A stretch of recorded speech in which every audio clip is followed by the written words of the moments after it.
Halo, ketemu lagi dengan gua Semi Not a Slim Boy. Kali ini gua sendiri aja di kamar gua. Gua coba setup studio kecil. Jadi ini memang acara monolog aja.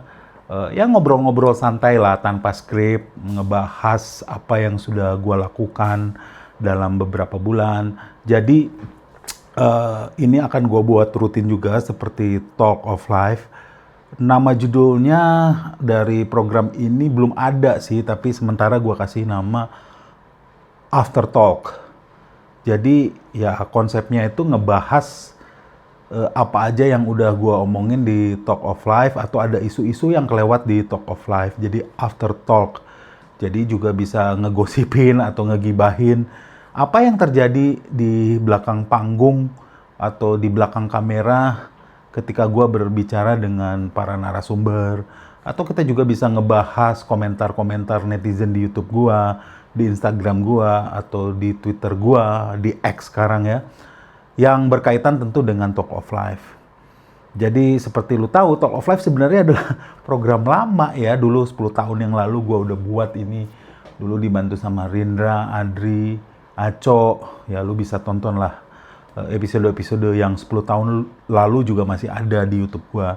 Tapi setelah comeback ini 10 tahun kemudian, gua banyak dibantu oleh Rindra, thanks to Rindra. Sebagai Rindra Dana atau Danantara, whatever lah itu, tanya sama dia sendiri. Orang juga bingung sebenarnya sama dia.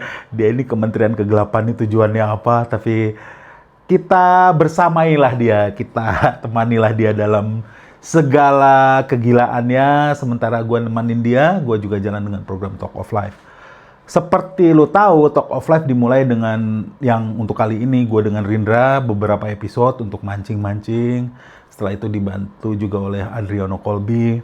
Di episode Adriano Colby di episode gue sama Rindra yang 2 episode pertama banyak ngomong soal comebacknya gue ke dunia stand up comedy. Sebenarnya gue selalu bilang gue nggak pernah mundur ya. Kalau job-job corporate juga gue masih aktif waktu itu. Hanya memang gue nggak aktif selling ya. Jadi kalau waktu itu misalnya Panji ngajak gue ke Komikaze, atau misalnya Aji dan anak-anak Jaksel waktu itu bikin, termasuk Oja di dalamnya bikin Petrus, gue juga diajak. Jadi nggak pernah totally silam dari ini. Bata juga pernah bikin komedi mix volume berapa gitu ya. Bahkan gue di situ jadi headliner. MLI juga bikin apa. Jadi gue ikutlah dalam kegiatan-kegiatan, hanya memang tidak terlalu aktif menjual diri gue karena gue punya kesibukan yang lain. Tapi itu bukan tentang hal itulah ya, gue bikin After Talk ini. Jadi After Talk ini tujuannya satu, ya mungkin ada isu-isu yang kelewat selama pembuatan Talk of Life, atau narsumnya juga belum dapet untuk isu tersebut, atau ketika membahas sebuah isu masih banyak pro kontra. Mungkin ini semacam klarifikasi atau follow up lah dari beberapa episode. Jadi setelah 2 episode bersama Rindra, gua ngomongin tentang masa lalu kami berdua, karena kami sebenarnya selain bekerja bersama, sekarang juga berteman lah kami dalam kehidupan nyata itu, kami berteman gitu. Ya bisa bilang bersahabat lah. Saat ini kalau gue bisa klaim bahwa stand up comedian paling dekat dengan gue hari ini ya si Menteri Kegelapan itu gitu. Lalu di episode berikutnya gue dibantu sama Adri. Ya kita ngomongin lah, biasa ini sebenarnya ketika gue sama Adri di episode yang gue sama Adri sama Rindra, sepertinya ngomongnya lepas. Sebenarnya itu adalah gambaran ketika gua, Adri, Rindra, atau misalnya ada Aco dulu ngobrol off cam ya begitu. Hanya kali ini diabadikan dalam bentuk podcast. Sebenarnya Talk of Life yang 10 tahun lalu itu nggak pernah mengklaim diri sebagai podcast, tapi itu sebenarnya podcast gitu. Hanya sekarang di era podcast yang semakin menjamur, semakin tren, sebenarnya yang kita bikin dulu tuh podcast gitu. Yang gua bikin dengan teman-teman dulu podcast. Sekarang kita tinggal terusin gitu. Gue juga dibantu sama Cing Abdel, makasih Cing Abdel. Gue dibantu oleh Panji, oleh Uda Ferry udah beberapa kali, udah 2 kali, Coki udah 2 kali. Dan gue juga mencoba untuk keluar dari bubble gue gitu. Gue pernah diundang ke Maya atau Kenduri Cinta. Itu sebenarnya adalah sebuah forum yang digagas oleh Cak Nun atau MH Ainun Najib, tapi karena eh, Cak Nun kesehatannya kurang sekarang, diteruskan oleh anaknya Mas Sabrang atau Noe Leto. Kita di situ sebenarnya di situ gue banyak diserang ya, entah oleh netizen siapa, entah oleh pendukung pemerintah. Sebenarnya semangat dari episode ini adalah semacam klarifikasi, karena podcast itu sebenarnya bukan semata-mata kita interview narasumber, bukan juga sekedar menggali narasumber kalau menurut gue ya, menurut versi gue. Kalau pakai istilahnya Panji, menurut keyakinan saya gitu. Jadi podcast itu ya sebenarnya ngobrol aja, ngobrol. Di situ kita bisa berdebat, narsum tidak selalu digali, tapi menurut gua kalau ada beberapa narsum mereka juga bisa saling menggali, eh, bukan hanya host yang melontarkan pertanyaan ke narsum A, narsum B. Kalau cuman berdua antara narsum dan host, makanya sebenarnya dalam podcast ini nggak cocok gitu ya disebut narsum, tapi lebih ke apa ya, partner lah ya. Jadi posisinya sejajar, hanya kebetulan Talk of Life ini under Not a Slim Boy TV, under gue Semiton Slim Boy. Mungkin banyak ketidakpuasan dari teman-teman yang ya bisa dibilang ngefans sama Mas Sabrang gitu, karena gue dirasa terlalu banyak motong. Sebenarnya banyak motong itu gara-gara gue excited sih dengan topik pembicaraannya. Sebenarnya ditarik ke premis awalnya, kenapa gue mengundang Mas Sabrang ke salah satu episode Talk of Life, lu bisa tonton, scroll, adalah satu, gue deket dengan beberapa di komunitas Maya gitu. Ya gua undang aja Mas Sabrang, mau nggak ke Talk of Life. Tapi premis awalnya itu justru lebih ke kekhawatiran lah, bukan kekecewaan. Karena Mas Sabrang ini, terutama Maya, terutama Kenduri Cinta, dari zaman Cak Nun, terkenal merupakan forum yang kritis terhadap penguasa gitu. Siapapun penguasanya. Sebelum yang sekarang pun. Di zaman Jokowi bahkan Cak Nun pernah bilang bahwa melontarkan sebuah idiom atau perumpamaan atau perbandingan dengan tokoh Firaun. Cak Nun juga pernah mengomentari soal Ibu Megawati yang dia itu tidak bisa menyelami rakyat karena dia tuh nggak pernah susah, dia tuh dari darah biru, seperti itu kurang lebih. Lu bisa carilah itu. Lalu Cak Nun juga pernah mengomentari bahasa Inggrisnya Jokowi, tertawa jadi lucu lah, yang please invest in my country. Lu bisa cari itulah, artinya itu sah-sah aja. Dan gue menilai bahwa forum ini forum yang cukup kritis terhadap pemerintah. Dan ada kekhawatiran dari gue ketika Mas Sabrang masuk ke dalam sistem, apakah bisa tetap kritis. Jadi suasana podcastnya ketika gue dengan Mas Sabrang itu memang agak sedikit berdebat gitu. Bukan agak sedikit berdebat, malah berdebat. Gue juga bukan hanya menggali dia, tapi kalau dirasa gue mau memojokkan dia, ya itu penilaian lu boleh tonton lah episodenya. Tapi ya di awal gue udah bilang ada kekhawatiran dari orang-orang seperti kami kalau ada orang kritis yang kompeten, karena Mas Sabrang ini kan dimasukkan ke dalam, ditarik ya ke Kementerian Pertahanan itu karena dinilai kompeten dalam hal-hal tertentu.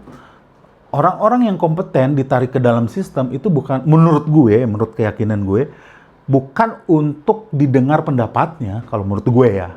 Sampai hari ini gue berkeyakinan gitu. Tapi untuk supaya dia jangan terlalu ribut di luar. Itu gue sampaikan dengan fair terhadap Mas Sabrang gitu. Gue berdebat juga tentang MBG, gue berdebat juga tentang Kopdes gitu. Jadi di situ ada perbedaan sudut pandang. Mas Sabrang bilang bahwa idenya bagus tapi implementasinya kurang. Tetapi kan sebenarnya ide itu diuji ketika implementasi ya. Karena kalau sebatas ide, Marxisme juga sebuah ideologi dan tidak ada satupun negara yang sampai saat ini berhasil mengimplementasikannya dengan sukses. Bahkan Cina, Vietnam yang notabene negara komunis pun tidak murni menjalankan misalnya semua alat produksi dikuasai negara, gue baru dari Cina, yang enggak juga, swasta juga ada di sana. Artinya dengan modifikasi. Bahkan kalau zaman dulu memodifikasi Marx itu dianggap revisionis dan itu sesat gitu. Jadi Marx ini memang udah dianggap kayak agama, nggak boleh direvisi gitu. Oke lah, itulah. Pokoknya lu bisa tonton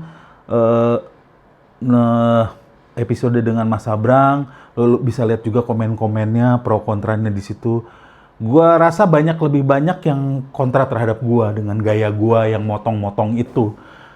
Sekali lagi ya, gua tuh gini loh. Ini bukan pembelaan, tapi jadinya membela, terserah lah lu boleh menyimpulkan. Ketika gua berbicara dengan orang, ya dalam podcast atau dalam kehidupan nyata, off cam, podcast juga kehidupan nyata ya sebenarnya. Off cam maupun on cam, gue itu bukan banyak motong. Ketika gue antusias, gue akan mengeluarkan pendapat-pendapat gue juga. Justru kalau gue diem gini, berarti gue nggak tertarik dengan conversation itu. Ya udahlah. Tapi kalau memang masukannya gue terlalu banyak motong, nanti gue coba kurang-kurangin. Tapi gini loh, kalau lu perhatiin podcast gue, Talk of Life itu 1 jam, rata-rata 1 jam.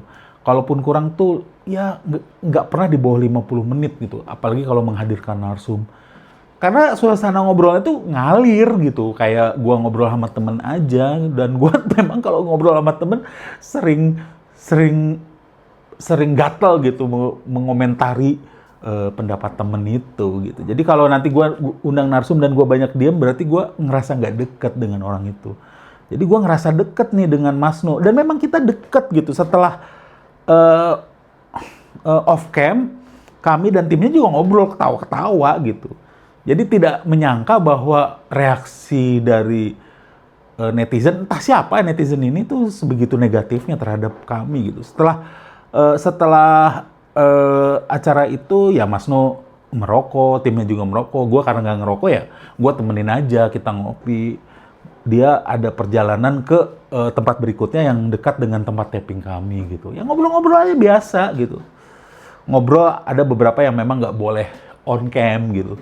Tentang pendapat dia, tentang manuver beliau di pemerintahan dan sebagainya. Mungkin nanti ada dalam satu kesempatan, kalau beliau udah nggak di pemerintahan lagi, mungkin bisa lebih open ya tentang hal-hal itu gitu.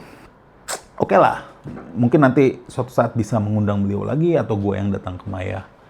Jadinya intinya itu. Jadi after talk yang kali ini tuh banyak tentang itu. Terus ada juga hal-hal yang gue bukan diserang netizen lah. Jadi mungkin kebingungan netizen ya, atau orang-orang yang mungkin mengikuti gue. Gue bikin kabinet bayangin, di situ ada Coki. Coki juga 2 episode ya mengisi di Talk of Life. Kok bisa gitu ya, memberikan panggung terhadap enabler 02? Sebenarnya bukan memberikan panggung ya. Kalau lucu-lucuan ya, tapi ini sebenarnya serius juga. Gue bisa mengambil referensi dari sampai kapanpun gue nggak setuju dengan apa yang dilakukan Coki di Pilpres 2024. Sampai kapanpun gue nggak pernah setuju dengan jokes-jokesnya dia. Terlepas lu bisa ketawa dengan itu, dan mungkin gue juga bisa ketawa. Jadi kadang-kadang ya ketawa terhadap jokes orang tuh belum tentu juga kita setuju dengan opininya ya. Memang lucu aja. Jokes dia itu nggak semua gue setuju. Sampai yang 2024 tuh gue juga nggak setuju dengan pilihan dia. Kenapa dia harus bergabung di sana. Tetapi itu kan hidupnya dia. Gue bandingkan juga dengan ideologi bahkan yang lebih mendasar dari kehidupan kita beragama. Agama Kristen sama agama Islam tentu banyak beda ajaran ya. Bahkan menurut agama Islam, Yesus itu bukan Tuhan. Menurut kami agama Kristen, Yesus itu Tuhan. Tapi dalam kehidupan nyata, ya itu sampai kapanpun kita akan berbeda pendapat soal itu. Tapi apakah kita jadinya tidak berteman gitu? Gua sama Coki akan beda berpendapat soal itu, soal pandangan politik, bagaimana menyikapi politik. Ya suatu saat mungkin dia bisa sama dengan gua, bisa satu barisan dengan gua, tapi untuk saat ini tidak.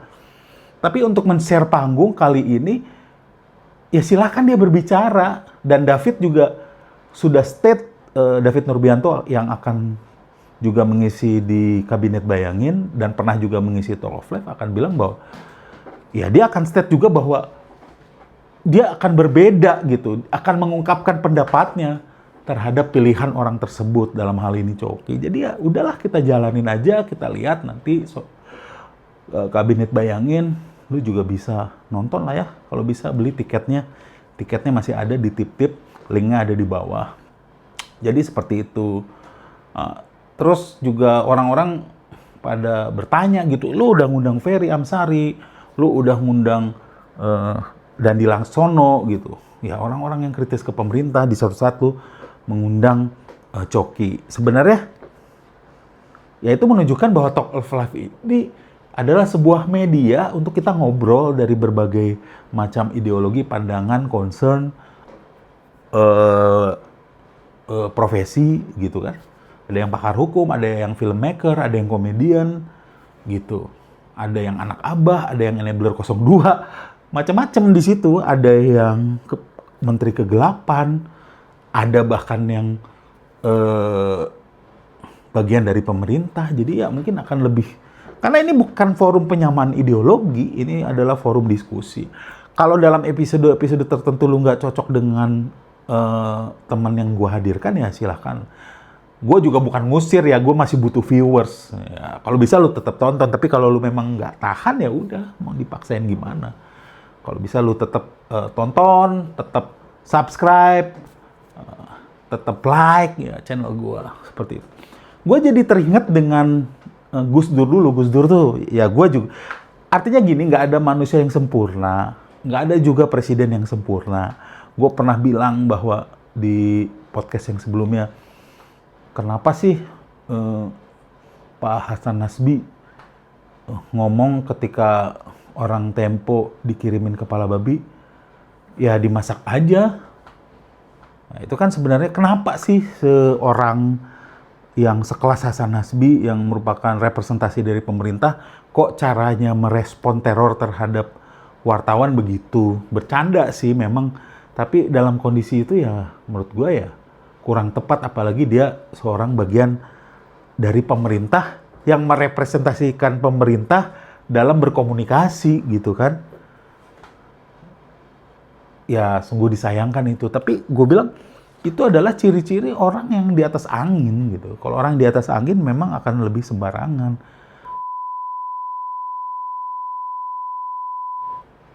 Gitu. Jokowi sendiri pernah bilang, saya akan lawan gitu kan. Itu kan emosi, merasa di atas angin, bisa melakukan apapun. Ya. Presiden Prabowo pernah ngomong, bajingan, ndasmu, emang gue pikirin gitu. Itu adalah ciri-ciri statement orang-orang yang merasa di atas angin gitu. Ya mungkin kalau dalam panggung komedi, ya sah-sah aja, itu tujuannya untuk menciptakan punchline. Tetapi kalau ya itulah, ya kenapa nggak lu terjun di dunia komedi aja gitu loh. Walaupun komedi ini juga adalah sebuah karya intelektual, tapi kan tujuannya ada faktor entertainment and art-nya gitu. Jadi ekspresi itu, memang kalau pejabat ini nggak bisa terlalu ekspresif sih. Gua ngefans sama Gus Dur, tapi bukan artinya beliau itu figur yang sempurna juga. Tapi dalam hal ini ada kesetujuan gua. Kenapa gue harus berkomunikasi dengan Coki? Kenapa gue harus berkomunikasi dengan Dandi Laksono? Berkomunikasi ya. Gue lebih condong ke perjuangannya Dandi dibanding Coki. Itu sikap gue. Gue setuju dengan Pesta Babi, gue setuju dengan Dirty Vote, gue setuju dengan Sexy Killer. Gitu. Banyak kesetujuan gue terhadap karya-karyanya Dandi. Tapi gue tidak menutup komunikasi dengan Coki. Dan kalau dia nanti misalnya 2029 berpihak lagi ke pihak yang menurut gue nggak harusnya didukung, ya gue perangi ideologinya, gue perangi dia punya manuver gitu. Seperti yang gue lakukan di 2024 dan yang gue dukung kalah, ya udah. Gitu. Gus Dur ada statement yang lucu ketika beliau menerima bantuan dari yayasannya Pak Harto. Lalu dibangun masjid untuk kepentingan Gus Dur lah. Masjidnya entah di mana, lu bisa googling lah soal ini. Lalu ditanya oleh wartawan, gimana sih Gus Dur pandangannya terhadap Pak Harto? Pak Harto ini kan, ya istilahnya Pak Harto apalagi setelah reformasi dan sebelum dan dekat-dekat reformasi itu ya public enemy lah saat itu. Sesuatu yang harus kita gulingkan. Tahun 98 itu semua orang setuju, kecuali orang-orang yang tertentu lah ya, sedikit jumlahnya dan waktu itu diem bahwa Soeharto harus diturunkan. Tahu-tahu Gus Dur menerima bantuan dari yayasannya Pak Harto untuk dibangun masjid. Gus Dur dengan santainya ngomong, ya orang jahat lagi baik, masa kita larang, gitulah. Secara verbatimnya lu bisa cari gitu. Tapi intinya gitu. Bahkan gue tidak menerima apa-apa loh dari Coki. Artinya kalau ini kan Gus Dur menerima sesuatu dari yayasannya Pak Harto. Lalu dibikinlah rumah ibadah gitu. Dia pakai alasan seperti itu dan gue bilang ya make sense juga gitu. Gue hanya membuka komunikasi dengan Coki itu. Lalu dia membantu gue dan Rindra di Kabinet Bayangin 8 Agustus. Itu aja. Membuka komunikasi, men-share panggung gue. Kok lu memberikan panggung terhadap Coki? Itu lebih ke terbalik sih. Gue butuh viewersnya dia gitu ya. To be fair aja gitu. Gue teringat juga, tapi kalau ini ngaco sih kalau pakai yang ini ya. Muhammad Ali itu lucu. Ketika dia melawan Joe Frazier, Muhammad Ali itu yang pertandingan pertama, dia kalah dari Joe Frazier. Ya kan? Dia kalah dari Joe Frazier sehingga ada rematch. Nah, ketika konferensi pers, dia bilang, this is white man decision. Ya, dia kan gitulah, orangnya sering memantik. Sebenarnya mirip-mirip Coki juga sih Muhammad Ali ini, hanya dia jago tinju juga. Jadi dia tuh bikin statement-statement yang sering memantik pro kontra di masyarakat ya saat itu, bukan hanya masyarakat Amerika, tapi orang-orang dunia. Masyarakat dunia internasional, terutama yang mencintai olahraga. Dan Muhammad Ali itu bukan sekedar atlet tinju, tapi dia pop culture icon di zamannya gitu. Bapak gua itu sangat mengidolakan Muhammad Ali, dan Muhammad Ali itu yang ngebawa tinju jadi sesuatu culture saat itu yang ya kayak Messi dan Ronaldo saat inilah, mungkin di atas itu kalau menurut gue. Dia bilang bahwa ketika dia kalah sama Joe Frazier, dia bilang this is white man decision. Artinya ini keputusan orang kulit putih. Dia bilang artinya dia dikerjai lah. Jadi kalau kayak kita tarik ke polemik yang sekarang itu, ada lawannya Argentina gitu yang merasa dikerjai oleh wasit. Ini mah gara-gara Messi anak emas FIFA. Kayak gitulah kira-kira. Jadi si Joe Frazier ini anak emas orang-orang kulit putih sehingga keputusannya tidak fair ketika dia kalah. Padahal kalau lu tuh tonton ya, sebenarnya yang match itu ya Ali kalah. This is white man decision, dia bilang. Gitu. Jadi dia nyalahin inilah. Tapi apakah dia dari hati atau cuman untuk menimbulkan polemik biar rame aja, gue nggak tahu gitu. Nah habis itu ada rematch, dia menang. Ditanya lagi sama wartawan, Ali, waktu itu kamu bilang bahwa ini white man decision. Kalau yang sekarang white man decision juga dong, gitu. Walaupun tapi lu menang, gitu. Ya, who said? Ya, jadi ya gua dalam bahasa Indonesia aja ya, biar nggak salah gitu pengucapannya. Siapa yang bilang white man nggak bisa bener? Gila memang. Jadi ini adalah keputusan orang kulit putih juga memang, tapi kali ini bener gitu. Yang waktu itu salah. Nah, itulah memang jagonya dia lah ya, membolak-balikan kata gitu. Tapi bukannya artinya pembelaan seperti itu yang ketika gue membuka komunikasi dengan Coki ataupun dengan Muslim ataupun dengan siapa. Ya artinya ya gue akan berkolaborasi dengan mereka, tapi ke depannya juga gue tetap nggak akan setuju dengan apa yang mereka lakukan gitu. Mau gimana? Ya justru dengan kolaborasi ini gue bisa mungkin semakin mendibang pendapat-pendapat mereka. Kalau nutup-nutup kan jadi kayak orang bitter aja, ngata-ngatain Coki begini, Muslim begini. Tapi kalau face to face kan bisa kelihatannya nggak bitter gitu loh. Itu aja. Jadi dukung terus Talk of Life dan After Talk ya. Jadi After Talk ini juga akan gue bikin rutin. Jadi gue rencananya gue punya rencana gue akan bikin subscription di YouTube gue. Jadi nggak semua video nanti gue akan berikan free.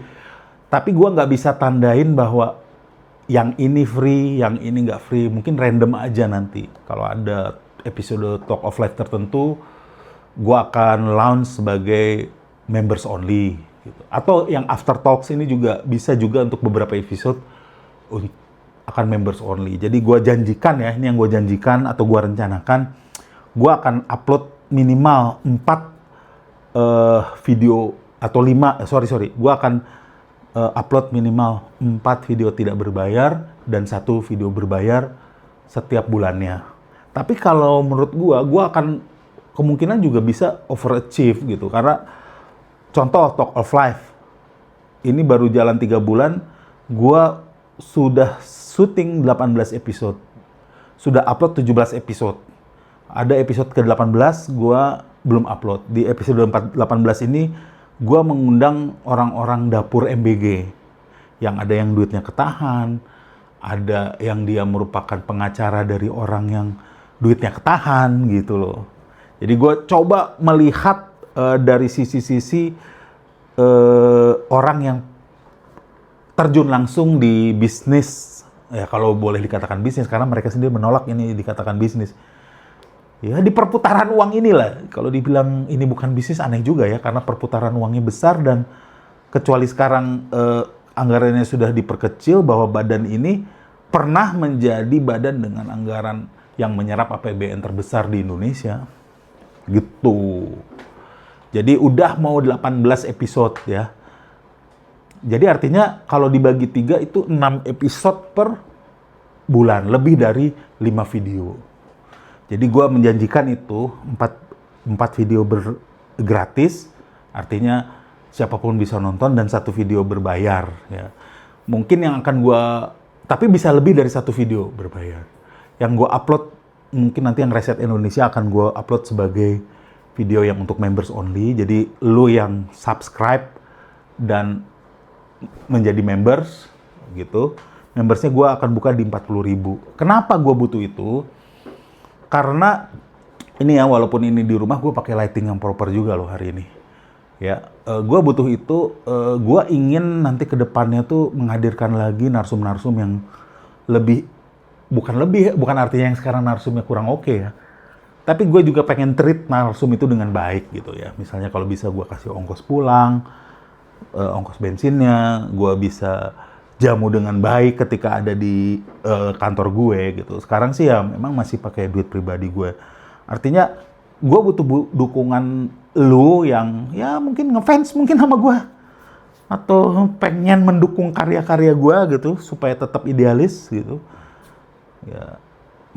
Atau kalau lu menemukan keunikan dari cara gue bertutur, cara gue, ya gue minta aja lah dukungan lu bisa lu jadi member dari channel ini. Nanti akan gue kasih returnnya adalah 4 video, ya itu semuanya orang bisa, gue akan konsisten dengan 4 video per bulan dan 1 video berbayar per bulan, itu aja sih.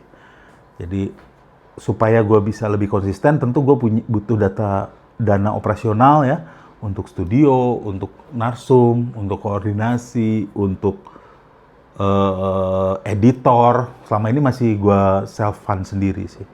Tapi nggak masalah, artinya kalau lu tetap nggak mau menjadi member dari channel ini, mau tetap nonton doang atau subscribe biasa, ya juga nggak masalah juga. Gue akan tetap berkarya nih. Tapi akan gue taker nih ya, sampai kapan nih. Atau kalau misalnya tiba-tiba subscriber gue melonjak, viewer gue melonjak, mungkin yang ini juga gue nggak perlu sebenarnya.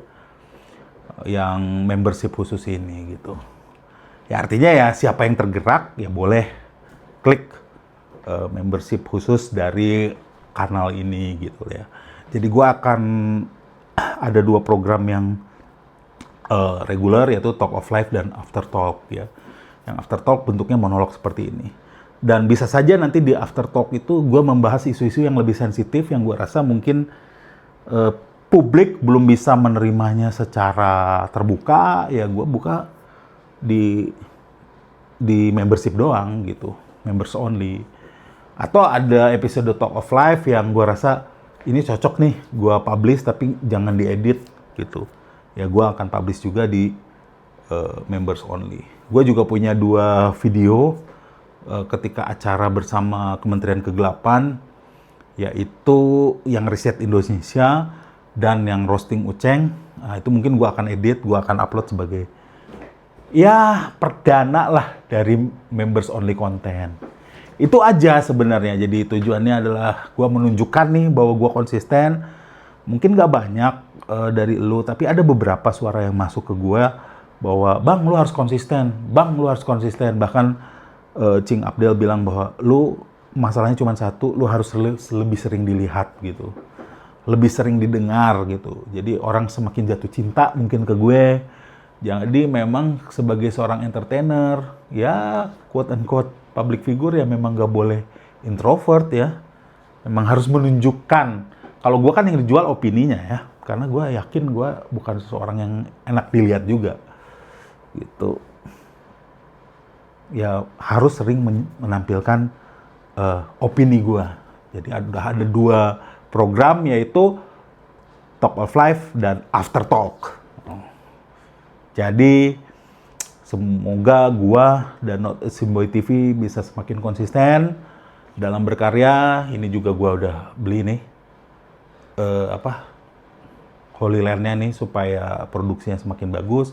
Ini juga pakai lighting yang proper. Mungkin gue bisa invest yang lain juga, tapi gue butuh dukungannya. Kalau lu tergerak untuk mendukung gue lewat program membership itu, silakan menjadi member dari kanal ini, dan gue akan provide dengan konten-konten yang hanya bisa dinikmati oleh members. Oke, terima kasih. Terima kasih juga untuk dukungannya. Talk of Life akan jalan terus. After Talk akan jalan terus, dan kita akan evaluasi berikutnya harus kemana channel ini. Terima kasih.